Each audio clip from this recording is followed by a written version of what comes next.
धन्यवाद अमरदीप जी। बड़ा ही जोश है भाई साहब में और ये जोश बरकरार रहना चाहिए।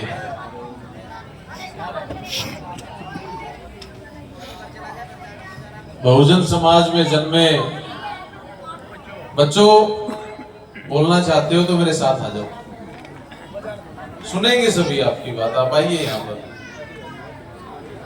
बहुजन समाज में जन्मे सभी संत महापुरुषों के चरणों में नमन करते हुए बाबा साहब भारत रत्न, विश्व रत्न की 133वीं जयंती पर जवालापुर उत्तराखंड के सभी मेरे बुजुर्ग, युवा साथी, मातृशक्ति, प्यारे बच्चों को हार्दिक शुभकामनाएं। आज की इस कमेटी के आयोजक सुनील कुमार जी, पंकज जी, अनिकेत बाल्याण जी, विशाल जी, राजन जी, देवेंद्र जी, रोहित जी, अरुण जी, राम जी लाल जी, रोहित जी, शुभम जी, अनिकेश जी, शुभम जी, रोहित जुगल जी, रोहित जी, अमरदीप सिंह, राजन जी, जनार्दन, सागर जी, अंकित बाल्याण, रितेश जी, सोनू सूद, अमरदीप, सिद्धार्थ जी, राहुल वर्मा जी, सोनू सूद जी, सुनील राजौर जी, धीरज कटारिया जी, घनश्याम जी, अर्जुन बाल्याण जी। वह इस कार्यक्रम के अंदर बाबा साहब के जयंती में 4 चांद लगाने वाले आज की संत शिरोमणि गुरु रविदास संगीत कमेटी और तमाम सभी मौजूद लोगों को मेरी तरफ से ऐसी महापंचायत की तरफ से हार्दिक प्रणाम। जय भीम, जय भारत, जय संविधान, सतनाम। 200 किलोमीटर से चल के हम लोग आए। सुबह से मेरे साथ में साथी जो पहुंचे हैं, चरणजीत नरवाल जी, जगदेव जी, पवन जी कहते कि भाई साहब किस टाइम निकलोगे? मैं चलेंगे, प्रोग्राम लेट होते हैं। और मेरे को कार्यक्रम से 1 घंटा पहले पहुंचने की शुरू से आदत रही। एक समय ऐसा भी आया है सिखाप महापंचायत बनाने के बाद, जब किसी गांव में किसी जगह पे कार्यक्रम होते थे तो उस गांव में जाने के बाद हमारे समाज की चौपाल या गुरु घर में जाने के बाद वहां पे दरी बिछाने का, कुर्सी लगाने का काम भी मैंने किया। और इतना भी हुआ कि घरों से लोगों को निकाल के भी मैं लाया, भाई आओ मैं आपके गांव में आया हूं, आपने मुझे निमंत्रण दिया था, मेरे विचार तो सुन लो, भी अच्छा लगे तो ले जाना, नहीं तो मेरे वापस ले जाना। ऐसा समय भी था।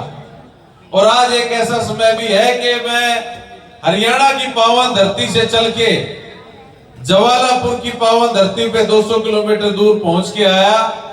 कुछ लोग आए, पैसे देके चले गए, अपने विचार रख के चले गए, वोट मांग के चले गए, कुछ उल्हाना देके चले गए, कमेटी से कुछ नाराज होके चले गए। परंतु हमारे में एक कहावत है हरियाणवी में कि अपना मारा तो छाया में डाल जाएगा। सबसे पहले तो मेरे को ही जाना चाहिए था कि मैं 200 किलोमीटर से चल के आया, मैंने वापस करनाल भी जाना है। छोटे छोटे बालक मेरे भी हैं, परिवार मेरे भी है, पर मन के अंदर ये था कि वहां एक परिवार है, यहाँ तो सैकड़ों परिवार बैठे हैं। इन सैकड़ों परिवारों के लिए मैं यहाँ पर रुका, मेरी टीम रुकी। मुझे एक पल भी वहां से गाड़ी से उतरने के बाद, मेरी गाड़ी ज्यादा लंबी नहीं है परंतु मेरा परिवार बहुत बड़ा है। मुझे आज भी वो दौर याद है कि जिस महापुरुष की फोटो लगी हुई है, जूतों के बहुत बड़े व्यापारी, मेरे गुरु रहबर, मेरे आदर्श की फोटो लगी हुई है, जिनका अफगानिस्तान तक जूता जाता था। मेरी भी एक छोटी सी फैक्ट्री है करनाल में, आप लोगों के आशीर्वाद और सहयोग से मैं इनको अपना आदर्श मानता हूं कि इन्होंने समाज को जगाने के लिए नंगे पांव चले, अपनी संतानें कुर्बान करी। और जो कोने में उस महापुरुष का फोटो रखा है ना, साहब काशीराम जी, उन्होंने शादी नहीं की, समाज को जगाने का प्रयास किया और एक गरीब घर की बेटी को मुख्यमंत्री बना दिया। परंतु साहब के चले जाने के बाद वो क्रांति कहीं ना कहीं रुक गई। दूर तक अगर एडी उठा के देखा जाए तो कहीं पे पूरे भारतवर्ष में नजर नहीं आ रहा कि कोई मुख्यमंत्री प्रधानमंत्री की लाइन पे कोई अगला चेहरा खड़ा है। ये कटु सत्य है, क्योंकि मैं जिनको मानता हूं, जो मेरे गुरु हैं, मेरे आदर्श हैं, जो बाबा साहब भीमराव अंबेडकर जी हैं, वो अपनी बात को हमेशा ही बिना किसी लोभ लालच के, किसी स्वार्थ के सटीक शब्दों में कहते थे। वही मेरी आदत है। कोई मुझे एक आदमी बता दीजिए जो इस समाज के लिए निस्वार्थ भाव से काम कर रहा हो। सबको अपने राजनीतिक पार्टियों का लालच है कि मैं उस राजनीतिक पार्टी का अध्यक्ष, मैं अध्यक्षा, मैं महासचिव, मैं प्रदेश अध्यक्ष। पर इस समाज को आज वापिस उसी जगह लाके खड़ा करने का काम किया जा रहा है। परंतु मैं जो आज पगड़ी बांध के हम लोग इतने खड़े हैं ना, मैं इस पावन धरा से और बाबा साहब की जयंती के अवसर पर और गुरु रविदास महाराज जी की अनुमति से आपको ये बताना चाहता हूं, जो लोग ये कह के गए कि संविधान खतरे में है, मैं उनको बता देना चाहता हूं कि जिस जबान से वो संविधान को मिटाने की बात अपने मुंह से बोलते हैं, जब तक ये पगड़ी वाले बैठे हैं ना, अगर वो संविधान मिटाने की बात करेंगे तो हलक से ये पगड़ी वाले जबान खींचने की ताकत रखते हैं।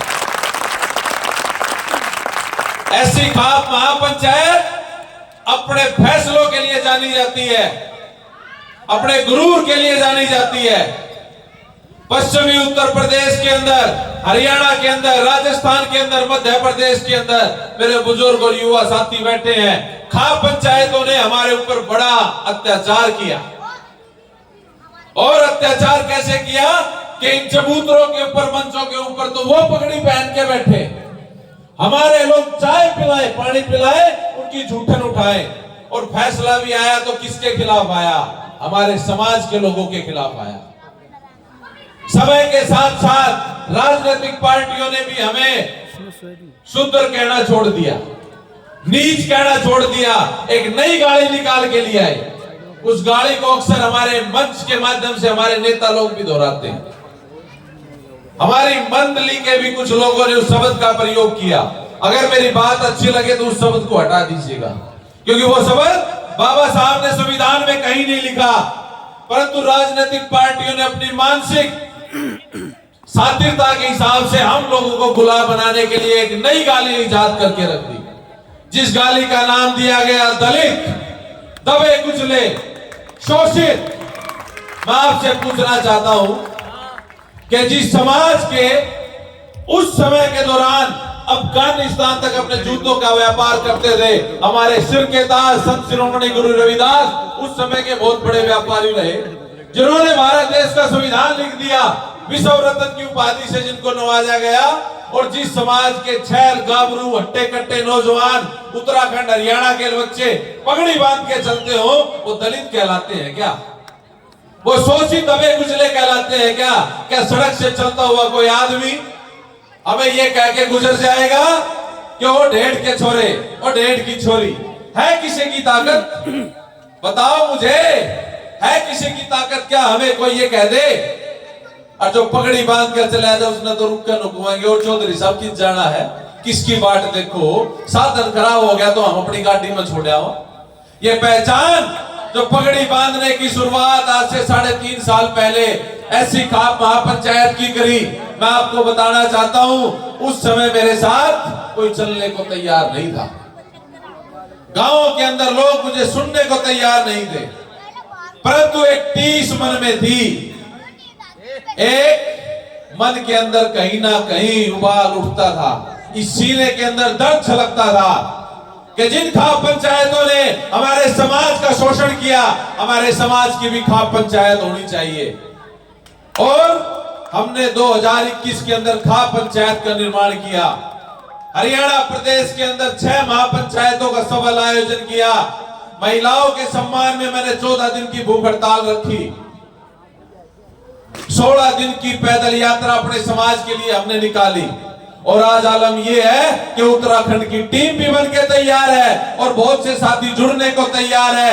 बिहार कह रहा है कि कब आओगे, नेपाल कह रहा है कि हम भी पलके बिछाए बैठे हैं, छत्तीसगढ़ कहता है कि अत्याचार बहुत हो गया, हमें भी पगड़ी पहनाइए।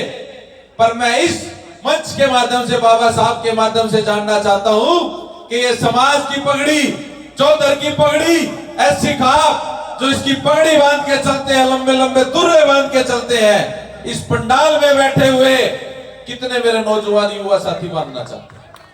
हाथ उठा के बताओ, और महिला भी बताओ कि ये एक ऐसी इकलौती खाप पंचायत बनी इतिहास में जिसने महिलाओं को पगड़ी बांधने का मौका दिया और अपने बराबर मंचों पे बैठने का मौका दिया, बोलने का मौका दिया, नहीं तो किसी ने भी नहीं दिया।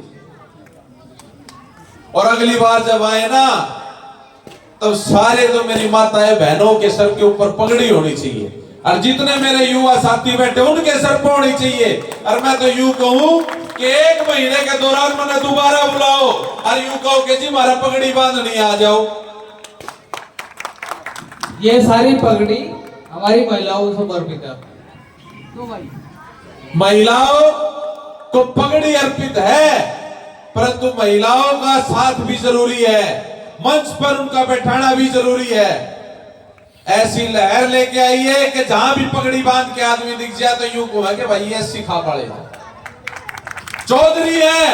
आज पूरे भारतवर्ष में जितने भी नामों के आपको आगे चौधरी लगा दिखता है ना, उसमें से 99% चौधरी लिखने का ट्रेंड ऐसी खाप महापंचायत बनने के बाद हुआ।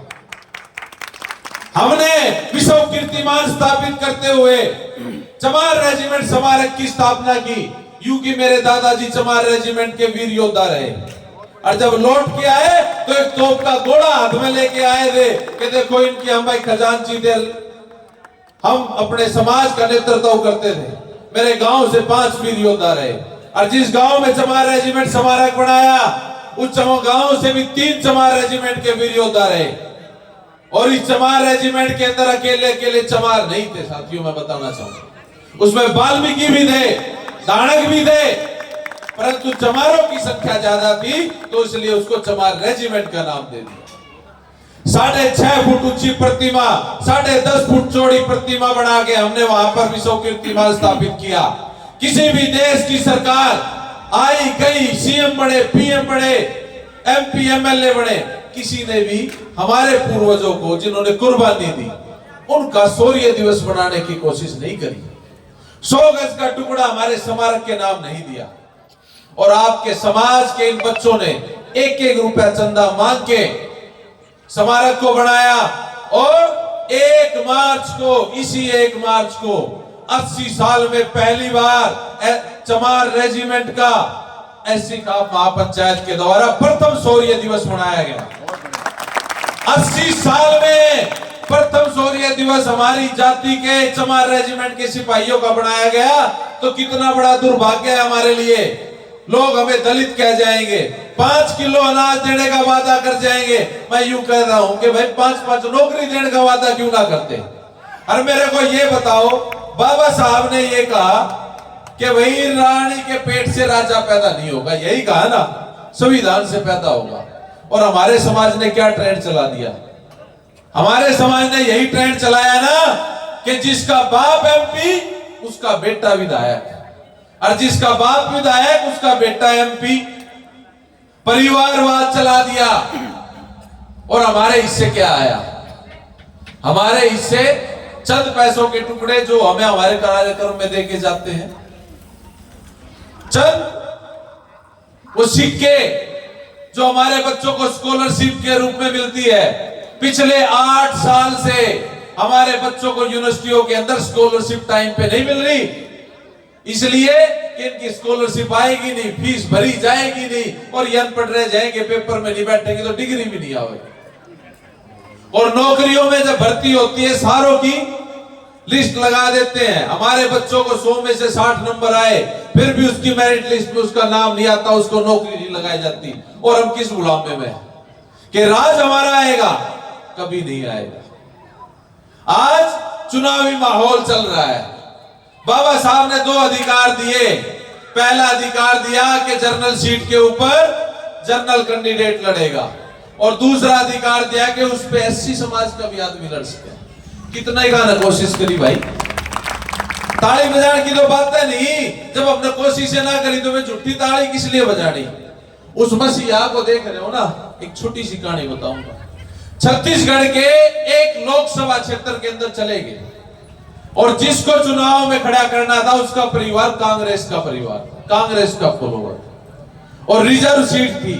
उसके पिता को जब पता चला कि भाई वो आ गया पंजाब तक, और इसने ठाओगा और मैं कांग्रेस वाला ने के जवाब दूंगा, घर के बाहर उसने चादर बिछा ली और भूख हड़ताल पर बैठ गया।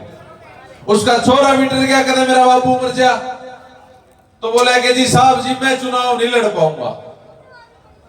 वो बोला कि भाई अब तो ये मुसीबत का समय आ गया, 2 दिन नामांकन के बचे हैं, मैं क्या करूं।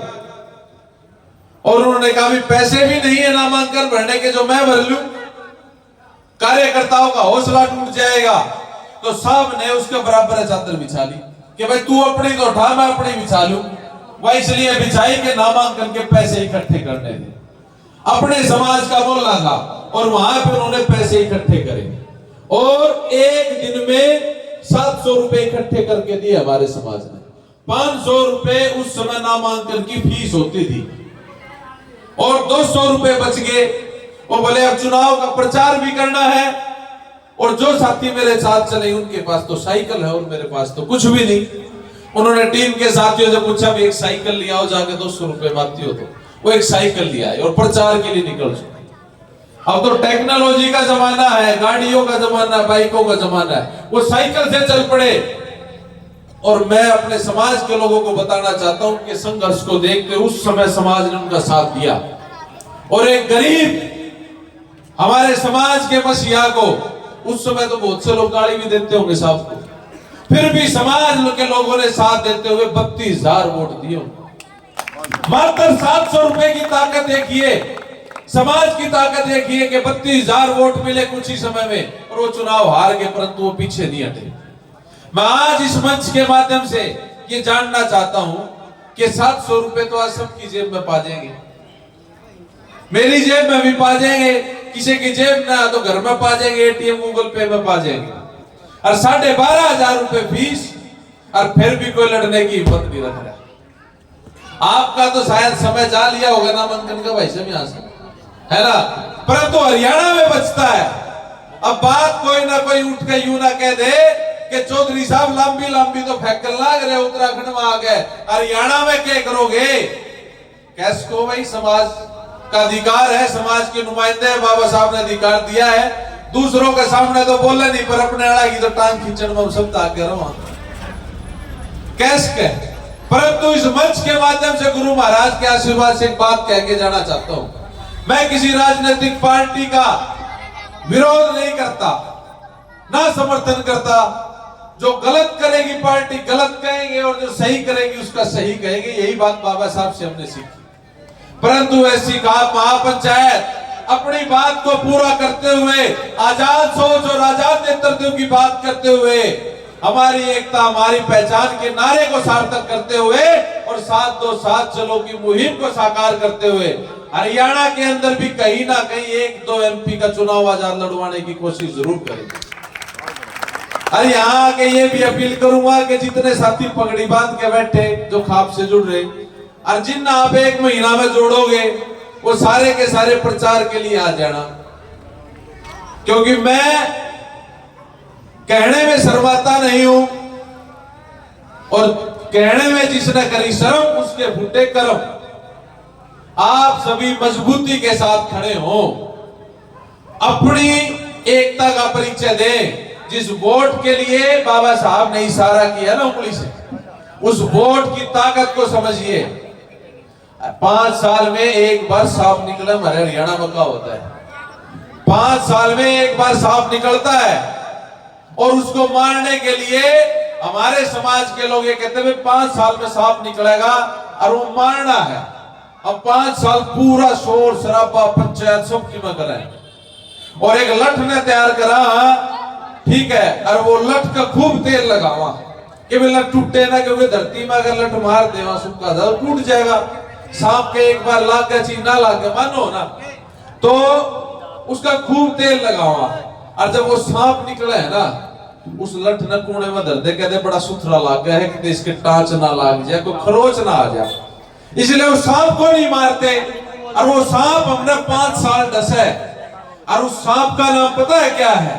जिनको हम MP MLA चुन के भेजते, डसते हैं ना 5 साल। और जो लटका जिसका वोट लगाई, जिसका तेल लगाया, वो बाबा साहब के नाम की लठ है, जिन्हें जय भीम जय भीम, हम देश पे सच्चे सिपाही हैं, दीवारों पे लिख दो हम इस देश के शासक हैं, और पता नहीं क्या क्या, बाबा साहब का सपना हम पूरा करेंगे, बाबा साहब का मिशन अधूरा कौन पूरा करेगा, हम करेंगे। उस तेल लट के उन नारों का और बाबा साहब की बातों का तेल लगाते हैं, और 5 साल पीछे उसने पुणे में धरते हैं। फिर 5 साल तो वो सांप डसेगा ना, किसी ने नौकरी ना देकर डसेगा, किसी ने गर्मी में बाजरा देकर डसेगा, और किसी ने वो कणक देगी, वो गेहूं देगी जो सड़ा ओढ़ होगा, जिसमें दवाइयां छिड़की होंगी, और किसी ने जब डेंगू का समय होगा तो हमारी कॉलोनियों में दवाई ना छिड़केंगे, जिससे हमारे बच्चों को बीमारियां लगेगी, डेंगू होगा, लकवा लगेगा, पीलिया होगा, खसरा होगा, हमारे बच्चे मरेंगे। वो डंक हमारे ये 5 साल तक मारते रहते हैं, और हम फिर चलते हैं कि 5 साल फिर उस लठ ने तेल पे आओ। अरे ये तेल लगाते लगाते उस लठ का है ना, वो लठ इतना मोटा हो रहा है बन के, उसने ठाड़िए नहीं मिलते कोई भी कि उसने ठा ले। हमें जरूरत है इस SC खाप को, जरूरत उन वीर योद्धाओं की, उन ताकतवर झलकारी बाई जिनके अंदर झलकती हो, उन माता और बहनों की जरूरत है जो उस लठ को उठा के 5 साल में निकलने वाले सांप की मुंडी न तोड़ दे। ऐसे युवा साथियों की और मातृ शक्ति की जरूरत है, और वो तब संभव होगा जब ये कहेंगे कि जी 1 हफ्ते पीछे फिर बुलावांगे और 50 पगड़ी बंधवाएंगे। बंधवाना की हिम्मत रखो भाई, आवाज नहीं आती, पता नहीं 74 लेन में पीछे क्यों हट जाओ, काखा मत हाथ काट ले भाई, ज्यादा को नहीं लग रहा भाई, बताओ ना भाई। अमरदीप जी का तो बांध देंगे, पर नु बता 74 की पगड़ी, नाम का चौधरी लिखा जा, फ्री में उपाधि मिले, इतना काम भी को नहीं होता मेरे समाज में भाई। सारा का नाम ही मैंने जब नाम लिए 20-30, उनका आगे नाम का आगे किसी ने लिस्ट जो बना के, हमारी एक पंचायत और ही कैथल के अंदर, उसमें कम से कम 150 नाम लिख दिए संगठन के, और सारा का आगे नाम यूं लिख दिए कि अमित तंवर, चरणजीत, फलाना दिख रहा। मैं बोला भाई काटो, इनका आगे चौधरी लिखो, और जीत भी जावे नाम दे दे, कार्ड दे दे, और कार्ड पर डरी के गलत चौधरी फलाना, चौधरी फलाना, चौधरी फलाना। जो कांति हमने शुद्ध दलित पिछड़े हुए बदबू आने वाले आदमी क्या करते, नीच गलीच ढेठ कुत्ते कमीने पता नहीं, वो सारे चौधरी फलाना आधा घंटा तक तो नाम बाचन वाला आ गया। चौधरी कहते कहते उनके मुंह का पानी सूख गया, और 2 बार पानी पीना पड़ा, पर चौधरी की लिस्ट खत्म नहीं हुई। SC खाप महापंचायत ये चाहती है कि जिसके नाम के आगे चौधरी लिख जाए, यूं कहेंगे भाई ये SC खाप के आदमी। चौधरीयों की लिस्ट बनाओ, अपनी चौधर खुद लेके आओ, अपना हुक्का अपने मरोड़ की बात करो, तब तो हमारे समाज की गति संभव है। अन्यथा तो कितने बाबा साहब के नाम के जागरण कर लो, कितने गुरु साहब की जयंतियां निकाल लो, जब तक चौधरी बनने का ट्रेंड नहीं चलाओगे ना, तब तक बात सिरे नहीं लागती। इतना अच्छा आयोजन मोहल्ला हमारा पूरे जा किसी देवी का जागरण होता पा जाए तो मुरे 80 वो क्या चरणजीत क्या था कि वो फर्श तोड़ना, मेरे ख्याल से वो बैठा भी को नहीं होगा, खड़े खड़े मेरे नीचे भाई साहब ने तो कई बैठाए दी होंगी, इतना जोश था। अपने समाज को अपने पास लाइए, जगाइए, जोड़िए। अगर ये संगठन खत्म हो गए ना, जो संगठन चल रहे हैं छोटे छोटे अलग अलग नामों से, वो संगठन खत्म हो गए ना, तो एक दिन वो दूर नहीं जो भाई साहब कह रहे थे ना, वो समय आ सकता है। इन संगठनों की ताकत बढ़िए, और इन संगठनों के लोगों से पूछिए कि भाई तुमने 5 साल हमारे लिए पर्चे दर्ज कराए, आंदोलन करे, अपने बीवी बच्चों को छोड़ा, नौकरी थी आप लोगों ने छोड़ी, तो भाई वोट देवा तो किसने देवा? इनसे पूछो जिन्होंने आपके लिए संघर्ष किया है। इंजीनियर साहब से पूछो जो अपनी नौकरी के तहत बैठते हो ना दिन 4,000 रोज का कमानिया आदमी पूरा के जरूरत है गले में नीला पटका पी लिया डालकर उन्हें ढूंगे मारने का। बच्चे तो इसका भी वेट कर रहे होंगे, सबके इंतजार कर रहे हैं, जो बैठे उनका भी इंतजार कर रहे हैं। परंतु एक बार इनसे राय जरूर लेना इस चुनाव में वोट डालने से पहले कि किसकी वोट देवा भाई, जिसका हाथ पकड़ के दम काम करवा सका।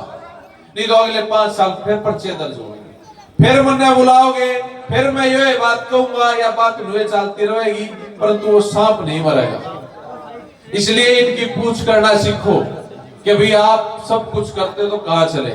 और मैं हमारी जो मंडली है इससे एक अनुरोध करना चाहूंगा, फूल चढ़ाना आपका काम है, मेरे से बड़े भी हैं, हम उम्र भी है। एक मौका हम चाहेंगे कि यह सेवा हरियाणा के अंदर भी होनी चाहिए, क्योंकि जो तरज और जो नौकरी में रहते हुए आप काम कर रहे हैं ना, बड़ा तारीफ के योग्य है।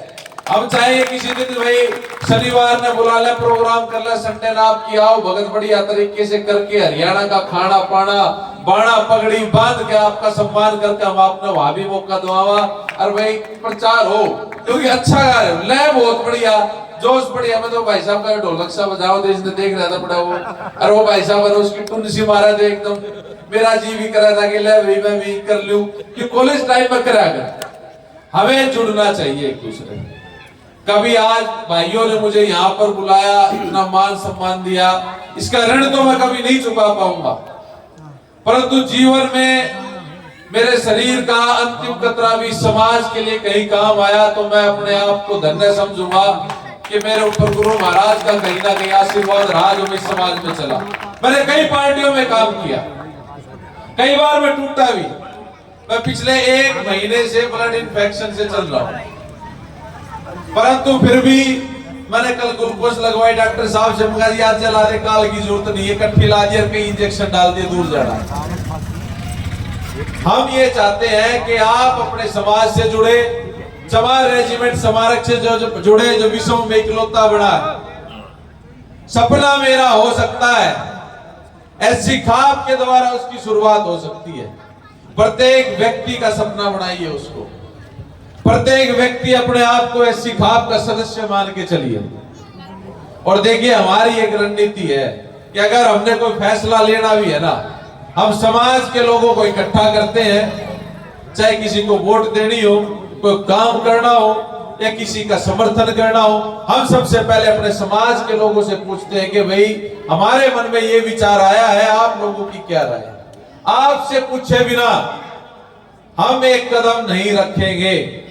चाहे भविष्य की राजनीति की बात हो, भविष्य में सामाजिक संघर्ष की बात हो या समाज को जोड़ने के लिए किसी भी मूवमेंट की बात हो, आपके सलाह मशवरे के बाद हम नहीं जोड़ेंगे। और जेई इंजीनियर साहब से कहूंगा कि साहब हमारे पे है ना फाइनेंशियल लोगों की थोड़ी सी कमी सी है। चमार रेजिमेंट स्मारक की जो जमीन हमने खरीदी बड़े मुश्किल से खरीदी, उसकी 4 लाख राशि अभी देना बाकी रहती है। तो मैं तो ये चाहूंगा इंजीनियर साहब अपने समाज के कुछ लोगों को उस स्मारक से जोड़िए। वो राशि जितना जल्दी पूरा होगी तो हम उस पे कुछ म्यूजियम बना सकते हैं। हमारे लोगों के जो मेडल है पूर्वजों के, जो उनकी धरोहर है, बेल्ट है, ड्रेस है, वो चीज उस म्यूजियम में हम रख सके, रुकने की व्यवस्था लोगों की कर सके। तो उसमें गवर्नमेंट एम्प्लॉइयों का हमें ज्यादा से ज्यादा सहयोग चाहिए, क्योंकि मैं तो अपनी नौकरी न छोटा बैठा हूँ। मेरी घराड़ी एडवोकेट है और गैल गैल नो बोली के तन्ने भी काला कोट पर है, कुछ दिन पहले हमने भी एडवोकेट बना लिया। मतलब दोहरे बैठा के रख मुश्किल तो छूट के आना पड़ा है। समाज के लिए जब भी जहां भी बुलाओगे, अगर अंतिम सैया पे भी पड़ा होगा, अंतिम सांस भी आ रहा होगा, एक बार तो गुरु महाराज से प्रार्थना कर लूंगा, एक बार समाज ने आवाज दी है, एक बार जाने का मौका दे दिए, फिर ले चलिए। पर वो जब संभव है जब आप लोग ऐसी खाप से जुड़ के, इन भाइयों से जुड़ के, इसी तरीके से हम लोग आगे बढ़ते रहे, प्रेम और ये परिवार बढ़ता रहे। और मैं तो आप लोगों को कहता हूं कि जब भी हरियाणा आना हो, ऐसा कोई प्रोटोकॉल नहीं हमारे संगठन में कि भाई अमित तंवर से बात करनी हो तो निर्देश का परमिशन लेनी पड़ेगी। मेरा नंबर खुद ले लो, चाहिए यहाँ से मेरे जाते हुए निर्देश से ले लेना, किसी से ले लेना और कभी भी बात कर लेना। फोन नहीं उठा पाऊंगा तो बैक कॉल जरूर आएगी, कोई प्रोटोकॉल नहीं है। मैं समाज का आदमी हूँ, गुरु महाराज का नुमाइंदा हूँ, आप लोगों के बीच में रह के खुश हूँ। मुझे ना तख्त की जरूरत है ना ताज की जरूरत है, बस इतनी प्रार्थना करने के लिए आप लोगों के बीच में आया हूँ। इस बेटे को, भाई को, अपने दोस्त को एक मौका सेवा का जरूर देना और हमारे हरियाणा की भी खातिरदारी लेने के लिए जरूर पहुंचना। आज के सफल आयोजन के लिए मैं इस आयोजन कमेटी का, मेरे बुजुर्ग, मातृशक्ति बहने, छोटे प्यारे बच्चों और हमारे संत शिरोमणि गुरु रविदास कीर्तन मंडली का, मैं अपनी पूरी टीम की तरफ से हार्दिक दिल की गहराइयों से धन्यवाद करता हूं। आप सभी के चरणों में नमन करता हूं, शीश झुकाता हूं कि हमारा परिवार इसी तरीके से फलता फूलता रहे और हम दीवारों से वो लाइन जो लिखी गई, उन दीवारों पे लिखी लाइन को बहुत जल्दी साकार करने में कामयाब होंगे। जय भीम, जय भारत, जय संविधान, सतनाम।